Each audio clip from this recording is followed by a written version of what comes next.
the great disappointment.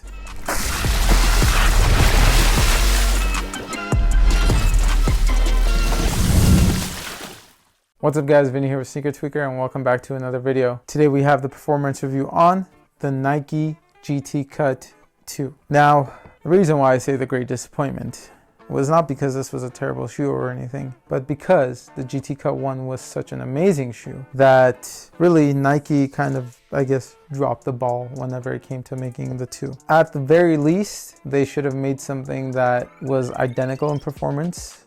It's kind of hard to surpass a shoe that, at least in my mind, was near perfect. But whenever you kind of just, what seems like half-ass it and just try to ride the coattails of the GT Cut name at this point, then it really just seems like a disappointment. Now, like I said, it's not a bad shoe, but comparing it to the one, it's got a little ways to go. The good thing about the GT Cut 2, however, and I will mention this, is that they did make this a lot more widely available than the one. The bad thing is this isn't as good as the one. Again, not a terrible shoe, but could have been better, especially with the GT Cut name.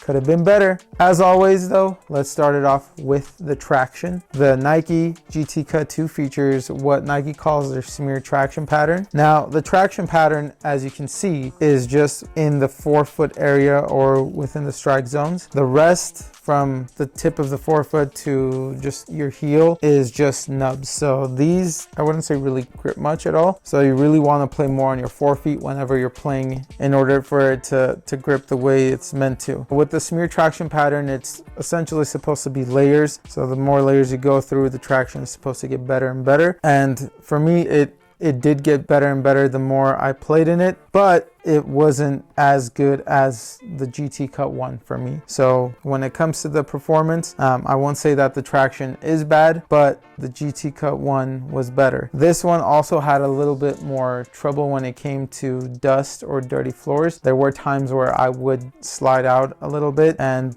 there were times where, like, on a very dirty floor, I slid quite a bit, and I didn't know when I was gonna stop. So that did happen to me. I'm not making it up just to make these seem bad or anything. I really wanted these to be great because of my time playing in the GT Cut 1s. I was hoping that these were going to be better. I was optimistic, like even when the pictures came out, when the traction came out and everything, I was like, all right, looks like this, but it's going to perform well. I just know it because the one was so good, they can't fall off this much. Not a bad traction pattern, but you got to stay on top of your wipes, especially on the dirty floor. These also, I would say, don't have much of a squeak. So if you're wanting to get that feedback from these shoes, you're not going to get too much, if any at all.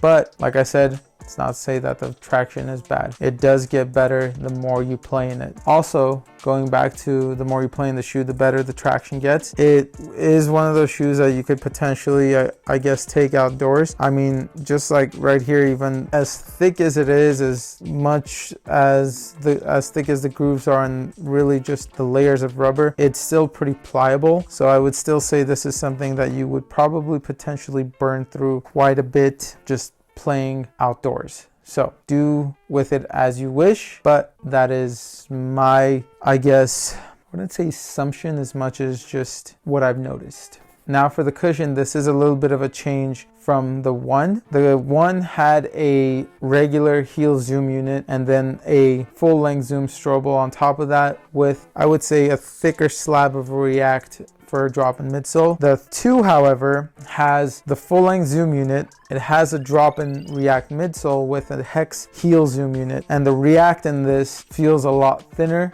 than what's in the 1. On top of that, you do have a sock liner on the drop-in midsole in the 2, and that's just supposed to help put your foot in there easier. For me though, I like the setup on the 1 a lot better. It just helped grip my socks on that midsole a lot better than these did. It's not a make it or break it thing, but for me, I prefer the setup of the 1s, cushion wise and everything, over the 2s. I thought the 1s had cushion that I could also feel a lot more than the 2s. Moving on to the fit, These did also fit a lot differently than the ones. The ones were just great right from taking it out of the box and putting your feet into it. Like I said, I didn't have any issues with the one when it came to tightening up around the midfoot or the forefoot, having to break it in or anything. There really was almost no break-in time needed. Now the opposite is true with the two. The twos fit me super tight, especially around the midfoot and the forefoot. It kind of made my feet go numb for a little while until I